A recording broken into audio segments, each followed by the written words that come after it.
샬롬. 오늘은 하나님이 주시는 꿈, 이 꿈을 통해서 우리에게 위로와 소망을 갖기를 원합니다. 이 꿈을 증거하기 위해서 하나님의 약속이 무엇인지, 하나님이 사람들을 향해 꿈꾸는 비전이 무엇인지, 그리고 또한 사람들이 착각하는 거짓된 꿈은 무엇인지, 사람들도 꿈을 꾸니까요. 거짓된 꿈은 어떤 것인지, 그리고 진정으로 하나님의 꿈, 하나님의 계시를 깨닫는 사람들, 그리고 그런 계시가 하나님의 길로 거룩하고 올바르고 은혜로운 길로 인도한다는 사실을 증거하면서 혹시라도 지금 낙심하고 힘든 사람들에게 위로와 소망이 넘치길 원합니다. 하나님의 약속을 늘 기억하십시오. 창세기부터 요한계시록까지 성경은 처음부터 끝까지 변하지 않고 흐르는 사상, 그 하나님의 뜻이 계십니다. 꿈이죠. 비전이죠. 큰 프라비던스, 큰 섭리죠. 그것은 뭐냐면 우리가 실패하고 낙심하고 좌절하는 것이 아니라 생육하고 번성하고 또한 이를 위해서 항상 하나님 함께 하시고, 그리고 지금 지치고 낙심한 육신과 마음도 새롭게 소성, 새롭게 만든다는 것을 늘 약속하고 계십니다. 방법에 대해서는 다양한 것들이 있지만 이 핵심은 변하지 않습니다.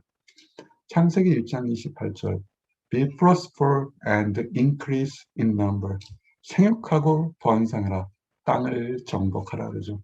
말세가 되다 보니까 크리스찬들이 자녀들을 낳지 않아요. 결혼하기도 힘들고 결혼해도 자녀 낳기도 힘들고, 사실 성경적인 것과는 거리가 멀죠.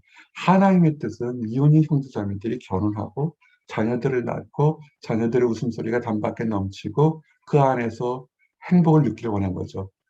생육하고 번성하며 땅에 충만하라, 땅을 정복하라는 것은, 이것은 전쟁에서 남의 땅을 뺏으라는 그런 뜻이 아니라 여러분이 계신 전공, 여러분의 비전, 그것이 스태틱스든 엔지니어리든 로여가 되든 거버너가 되든 여러 가지 많은 가정일이든 그곳에서 세상 일에 치지 않고 하나님 주시는 능력으로 하나님 주시는 섭리로 다스리고 나가라는 것입니다.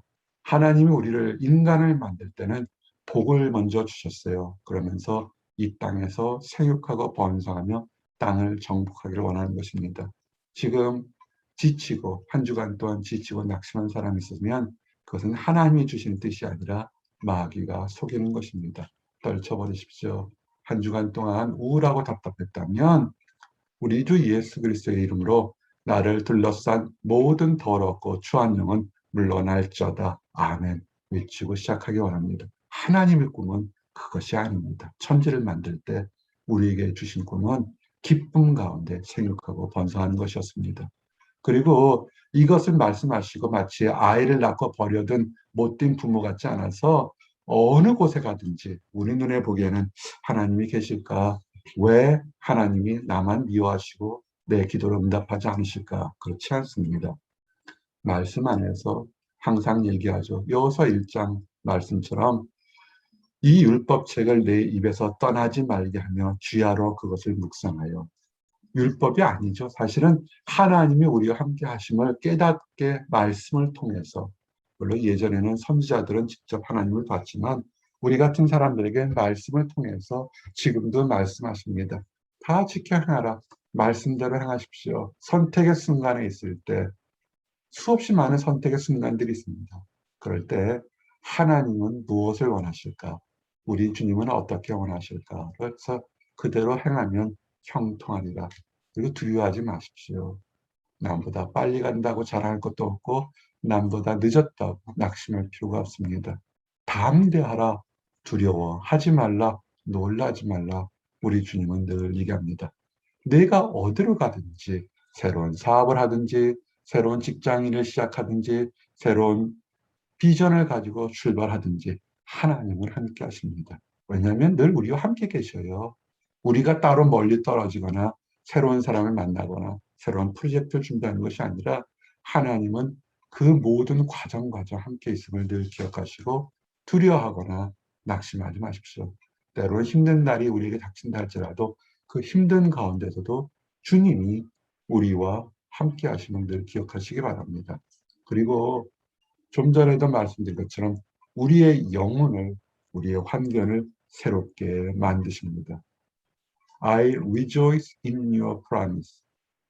주님께서 주신 약속을 통해서 내가 기뻐하는 겁니다. 무엇 때문에 기뻐할까요? 좋은 음식을, 맛있는 음식을 먹는 것, 좋은 사람 만나는 것, 멋진 차를 사는 것, 집을 사는 것, 큰 직장을 갖는 것, 좋습니다. 기쁘게 하겠습니다. 하지만, 그러나 그것들은 유한합니다. 한정된 시간 동안은 기쁠 수 있지만 영원하지 않고 그것도 변질일 때가 많죠. 좋은 음식을 많이 먹으면 소화불량 걸리는 것과 똑같습니다. 시편 119편 말씀처럼 나는 주의 말씀을 즐거워하나이다. 노량물을 탈취하는 것처럼 싸움에 나가서 승리할 때보다 승리하면 난 얻는 것도 있죠.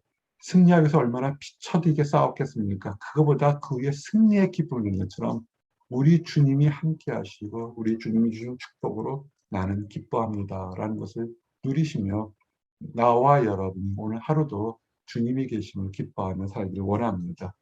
그래서 참된 위로가 여기 있어요.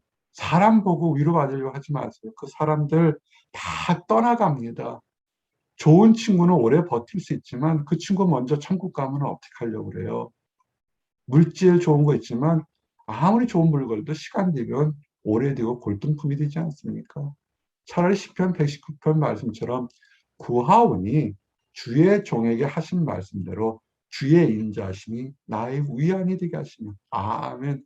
세상 것들 위로가 되고 직접적으로 영향을 주지만 그러나 나는 그것들도 다 효과가 있는 걸 알지만 하나님의 말씀이 그리고 하나님의 성품이 인자하시기 때문에 내가 부족하고 연약해도 나에게 진정한 위로가 되겠다는 이 고백이 정말 참된 위로와 새롭게 하는 고백이 될 것입니다. 이 시편 119편 76절 말씀이 위로가 되시기 바랍니다. 자, 이것은 지금까지는 하나님 주신 큰 핵심의 꿈입니다.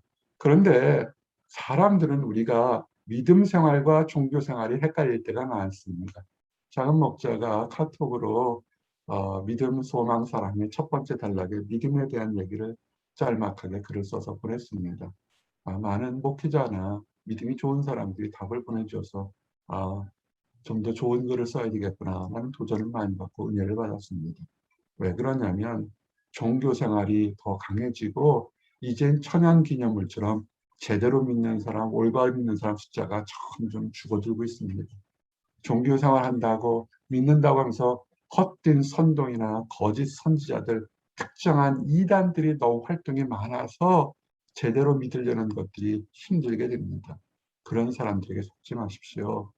속지 마십시오. 에레미야 27장 9절 말씀처럼 이스라엘이 위기가 왔죠. 옆에 바벨론에 있어서 그 나라가 강하니까 또 나라가 망할 때 하나님 뜻은 이스라엘 백성들이 하나님 앞에 범죄함으로 인해서 이 범죄한 것을 회개하는 시간을 갖도록 어려움을 주도록 예정되어 있는데 많은 복술자나 자칭 선지하는 사람들은 그런 일이 없다. 오히려 회개할 기회를 놓치게 만든 거예요. 우리에게 고통이 오는 거 어떻게 보면 변장된 축복이라고 참 여러 번 얘기했습니다. 죄가 있어서 고통이 올 수도 있지만 때로는 죄가 없어도 더욱더 큰 믿음을 알기 위해서 선지자나 사도들 보십시오. 잘못한 것이 없지만 우리 주님이 고통을 당했던 것처럼 더 크신 하나님의 큰 비전과 그 능력을 체험하기 위해서 때로는 고통도 오면서 그 과정에 회개할 것은 회개하고 묵상할 것은 묵상하고 돌아볼 것은 돌아봐야 되는데 다 기복신앙이고 번영신앙이죠. 그저 하나님 믿으면 다 잘 되고 절대로 병도 안 낳고 절대로 아픔도 없고 절대로 망하지도 않을 거다라고 가르치는 것. 그것도 잘못된 겁니다. 반대로 무조건 아프고 잘못되면 무조건 죄 때문에 그 정죄하는 것도 잘못이지만 무조건 아무 일도 없을 거라. 한쪽은 번영신학이고 한쪽은 율법적으로 책망하는 것. 이 극단을 달리는 것은 그것은 하나님 뜻이 아닙니다. 너희는 너희 선지자나 복술가나 꿈꾸는 자나 술사나 요술자가 이르기를 너희가 바벨론의 왕을 섬기게 되지 아니하리라 하여도 너희는 듣지 말라. 듣지 마십시오. 현대 사는 우리들이 들어야 될 복음은 적고 듣지 말아야 될 세상적인 유혹이 너무 많습니다.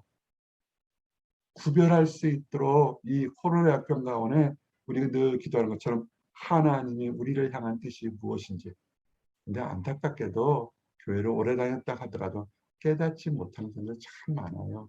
잘해줘야 되고 섬기고 청종해야 될 사람들한테는 절대로 하지 않고 세상적 유혹과 탐닉에 대해서 그런 사람들한테는 또 청종하고 솔깃해요. 오히려 윽박지르고 못된 소리 하는 사람한테 굴복합니다. 잘못됐죠. 성경은 그렇게 얘기하지 않습니다. 성경을 다시 돌아보셔야 됩니다. 그리고 거짓 선지자들, 이 사람들이 참 나쁜 사람들이에요. 겉모습이 건강하고 겨룩해서 마치 하나님의 음성을 듣는 것처럼 유튜브나 이런 데 보십시오. 천국에 갔다 온 사람들, 하나님의 음성을 계시를 들은 사람들, 무슨 계시. 요새 한국에 이렇게 통화를 하다 보고 상담하다 보면 목사님 그 사람 아세요? 그 하나님의 계시 받은 사람들.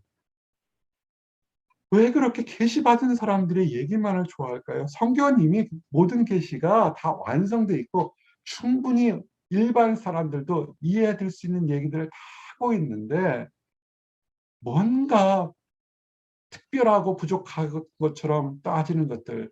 예레미야 29장 8절 말씀처럼 만군의 여호와 이스라엘 하나님께서 이와 같이 말씀하시니라.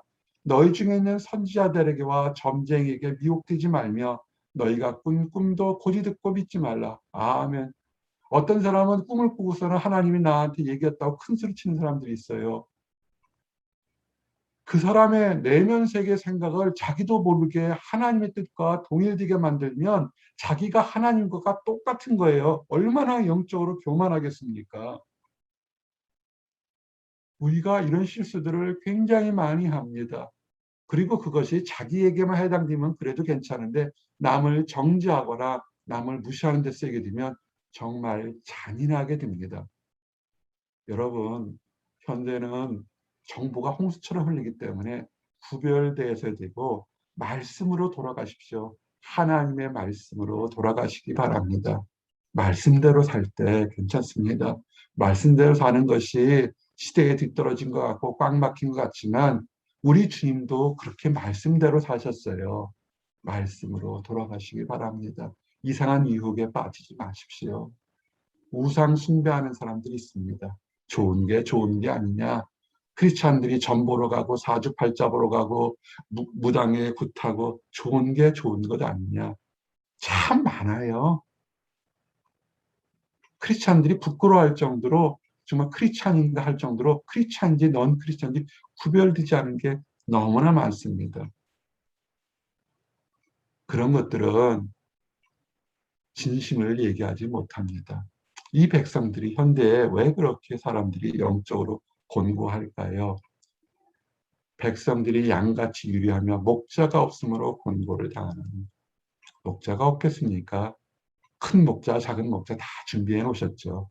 마음에 큰 목자, 작은 목자를 인정하지 않으려는 교만한 마음이나 부족한 마음이 있어서 하나님의 음성을 듣지 못하는 것입니다. 우상 숭배자들 뿐만 아니라 내 안에 있는 우상이 하나님의 음성을 듣지 못하게 하고 있다는 것을 아셔야 합니다. 자, 그러면 이제 하나님의 꿈을 깨달은 사람들은 어떤 사람들인지 참 많죠. 꿈꾸는 사람 그러고 우리는 요셉을 알 수 있죠. 요셉이 어떻습니까? 사랑받는 아들이었다가 형제들의 모함으로 보디발의 집에 팔려가서 사환으로 있다가 사환까지는 괜찮죠. 종과 사환은 개념이 구별하기 어려운데 거기서는 왕의 죄 수준 속에 있는 곳을 떨어지죠. 그래서 왕의 환관들 두 사람의 꿈을 해석할 때 나중에 그 왕의 바로가 꾼 꿈을 알려달라고 할 때 그때 친위다쟁이 얘기죠. 우리에게 꾼 꿈을 알려준 요셉이라는 히브리한 청년이 있지 않은가. 그 사람이 우리의 꿈을 해석했다. 우리가 이 창세기 41장 전후를 보게 되면 요셉이 꿈을 잘 꾸는 그냥 해몽가였을까요? 아니죠. 거기는 항상 앞에 한 줄이 닿죠. 요셉이 여호와 함께 하나님이 여호와 함께 있더니 그 맡긴 일이 형통하더라 그랬습니다. 하나님이 함께함으로 하나님이 지혜를 주시니까 꿈도 해석한 거지 하나님이 함께하지 않으면 그것은 점술가나 마술사나 무당과 똑같습니다. 주의하시기 바랍니다. 꿈을 해석하면서 요셉은 총리라도 됐죠. 꿈을 해석하고 하나님의 뜻을 해석하고서 오히려 죽음까지 몰렸던 사람이 있죠. 눈물의 선지자 예레미야죠. 예레미야라고 좋겠습니까? 자기 나라가 망한다는 것을 꿈을 통해서 계시를 통해서 말씀을 통해서 했을 때, 그럴 때 예레미야는 하나님의 그 말씀을 알고서도 순종을 하죠. 분명히 이 얘기를 내 백성들에게 하면 백이면 병 나를 다 미워하고 질투하고 죽이려고 할 것이다. 그렇지만 예레미야는 순종합니다. 그럴 때 딱 한 사람 하나님만이 예레미야에게 얘기죠. 예레미야 23장 여호와의 말씀이니라. 보라 거짓 꿈을 예언하며 이르며 거짓과 헛된 자만으로 내 백성을 미혹하게 하는 자를 내가 치리라. 거짓된 얘기하는 사람들, 교회 다니면 모두게 복 받을 거라, 좋은 게 좋은 것이다, 저 아픈데도 잘 될 거다 얘기하는 거, 잘 될 거라고 생각하는 건 좋은 거예요. 하지만 하나님과 함께하며 하나님께 말씀만 행동할 때 잘 된다고 얘기를 해줘야 되는데 무조건 잘 된다고 하는 것은 그건 거짓인 것입니다. 잘못된 것이 있을 때는 고쳐야 되죠. 하나님을 알지 못할 때는 하나님을 먼저 만나야 되는 거 아니겠습니까?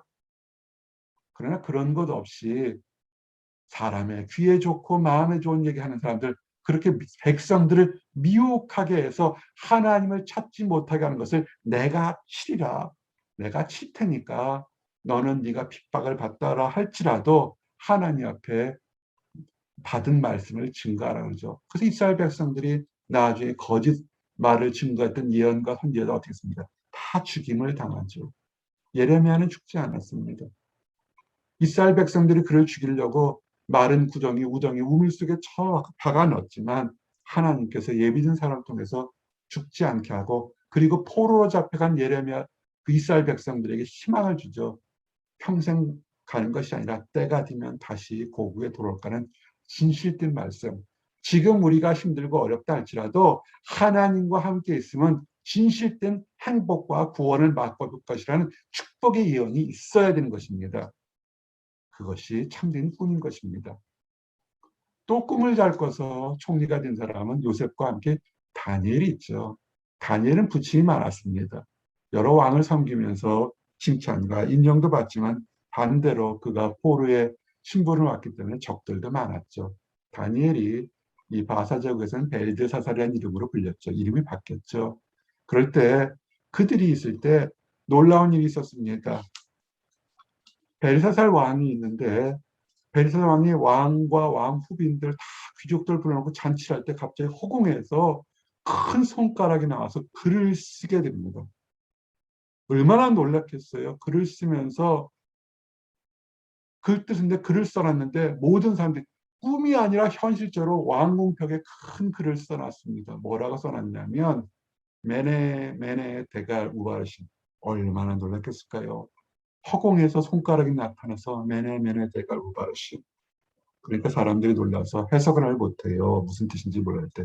그럴 때 그 다니엘이 영특하고 꿈을 잘 해석한 것. 다니엘이 왜 꿈을 잘 해석했을까요? 지혜에서 그런 것이 아니라 항상 앞에 얘기가 있죠. 하나님이 다니엘과 함께 하심으로.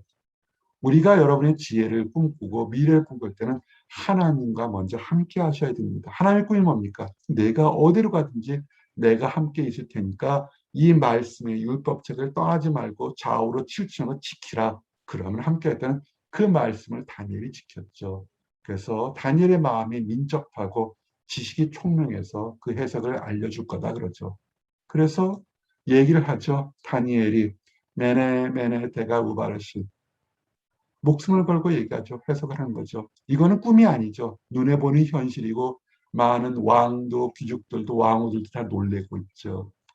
하나님께서 이방 백성이지만 그 아버지 때도 그리고 자기 당신 아들에게도 축복을 줘서 이렇게 영화롭게 했는데 오히려 그 마음속이 교만해져서 하나님을 모략하고 무시하고 멸시하고 오히려 하나님 전에 드렸던 예배 드렸던 거룩한 그릇들 들여서 술그릇으로 다른 녹그릇을 쓰는 것을 보니까 하나님께서 진노하신 거죠. 그래서 손가락이 나와서 이 글을 기록했다는 것입니다. 마치 본 것처럼.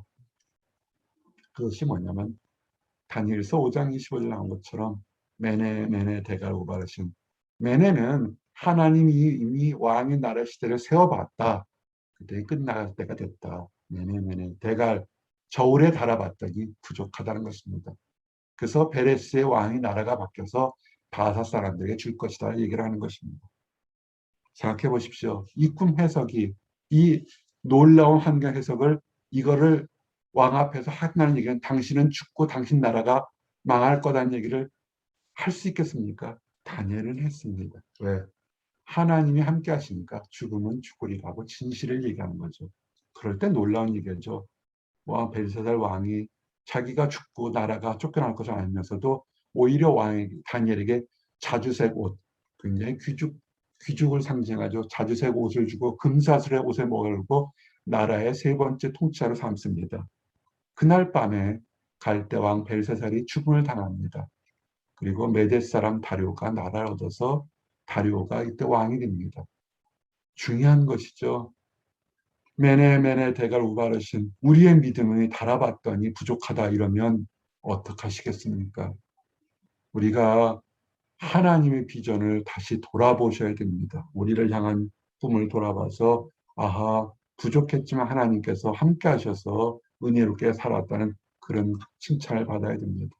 두려워하지 마십시오. 우리가 비록 부족할 수 있습니다. 그러나 부족한 가운데서도 성도와 함께 하시는 하나님이 있습니다. 오늘 말씀이 그거죠. 사도행전 2장 17절 하나님이 말씀하시기를 말세에 내가 내 영을 모든 육체에 부어주리니 너희 자녀들은 예언할 것이요 너희 젊은이들은 환상을 보고 너희 늙은이들은 꿈을 꾸리라. 아멘. 이 말을 오해하지 마십시오. 이 말은 예언하고 환상하고 무당처럼 된다는 것이 아니라 하나님 안에서 큰 비전을 가지고 새로운 삶을 산다는 것입니다. 믿음, 소망, 사랑의 두 번째 글이 소망인데 글을 쓰면서 느끼는 것이 뭐냐면 사람을 힘들게 하는 것은 질병이나 고통이나 외로움이나 버림이 아니라 소망이 없을 때 힘들다는 것입니다. 하나님 안에 비전이 있어야죠. 예언을 하죠. 젊은이들이 환상을 봐야죠. 그저 외롭다고 이 사람 저 사람을 찾는 것이 아니라 하나님 주신 환상. 이삭이 홀로 있었지만 먼 하늘 볼 때 언젠가는 하나님께서 짝을 주시겠다. 왜 그랬습니까? 아브라함에게 얘기했잖아요. 내 자손이 바닷가의 모래알처럼 많겠다. 그런데 이삭이 나이가 먹어도 혼자 있을 때면 그게 예언이 끊어지잖아요. 그때 이삭의 먼 곳에서 하나님 약속을 묵상할 때 멀리서 예언된 리브가가 오는 것처럼 우리들은 환상을 봐야 됩니다. 하나님 안에서 우리를 이곳 보스턴까지 부르셨으니 우리를 크리스찬으로 부르셨으니 우리를 하나님의 자녀로 여러 곳에 있던 부르셨으니 하나님 뜻이 분명히 이룰 거란 환상을 봐야 됩니다. 어떻게 봐야겠습니까?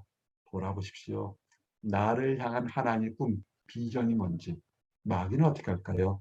바쁘다 바빠 또는 사람들과 치이고 세상에 치여서 내가 무엇을 위해 사는지 비전을 없이 만들려는 거죠.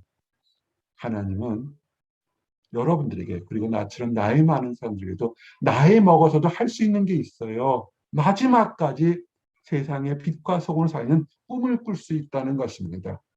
우리는 은퇴하는 것이 아니에요. 크리스찬은 은퇴가 없습니다.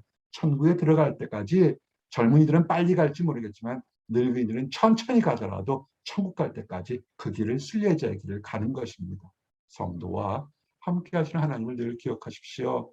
그래서 요한일서 2장 14절에 아이들아 내가 너희에게 쓴 것은 너희가 아버지를 알았으며 아비들아 내가 너희에게 쓴 것은 너희가 태초부터 계신 이를 알았으며 청년들아 내가 너희에게 쓴 것은 너희가 강하고 하나님의 말씀이 너희 안에 거하며 너희 안에 거하시며 너희가 흉악한 자를 이기었습니다. 아멘.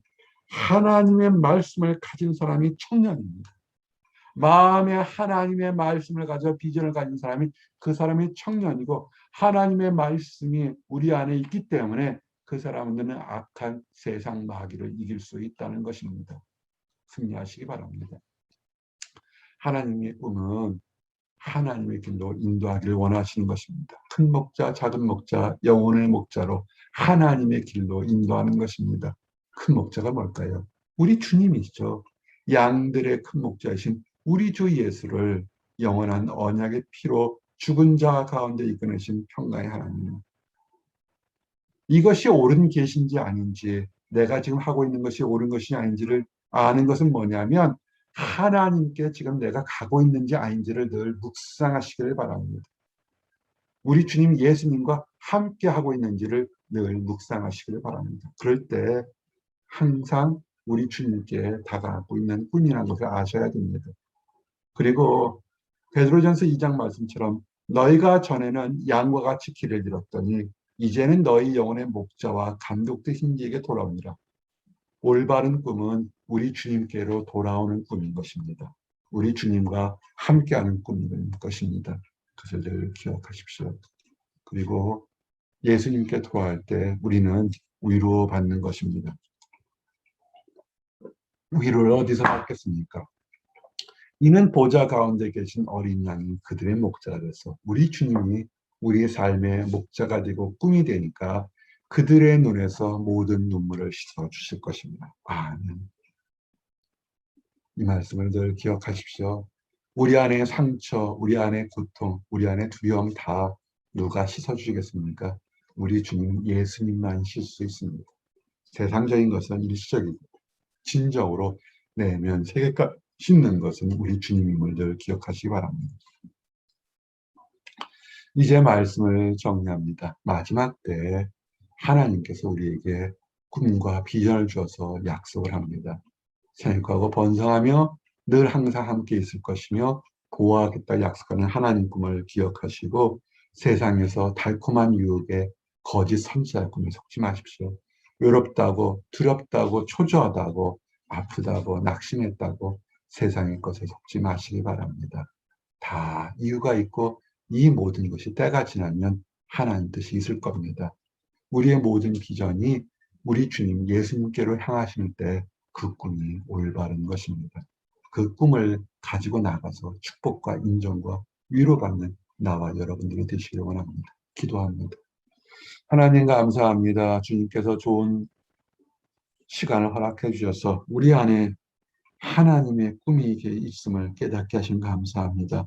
생육하고 번성하며 두려워하지 말고 놀라지 말라는 하나님의 뜻에 따라서 우리가 어디로 가든지 하나님 말씀을 따라 좌우로 치우치지 않게 하시고 좋은 꿈을 해석하거나 힘든 꿈을 해석하거나 요셉이나 예레미야처럼 하나님의 말씀대로 순종하고 나갈 때 축복과 인도하심 없는 우리 모든 사람들 되도록 허락하여 주시옵소서. 그러나 세상에는 아직도 하나님을 제대로 알지 못해서 거짓 선지자들과 미혹하는 사람들에게 속아 넘어가서 목자 없는 양처럼 유리하는 안타까운 사람들이 있습니다. 그들의 영혼을 파멸로 인도하는 거짓 선지자, 거짓 종교에 빠진 사람들이 있습니다. 주여 불쌍히 여기시고 그들의 달려가는 길은 막게 하시고 축복의 대열로 돌아서도록 인도하여 주시옵소서. 하나님의 길을 발견한 우리들이 그들에게 복음과 사랑의 손을 내밀도록 허락하여 주시옵소서. 늘 감사드립니다. 예수 그리스도 이름 받들어 기도드렸습니다. 아멘.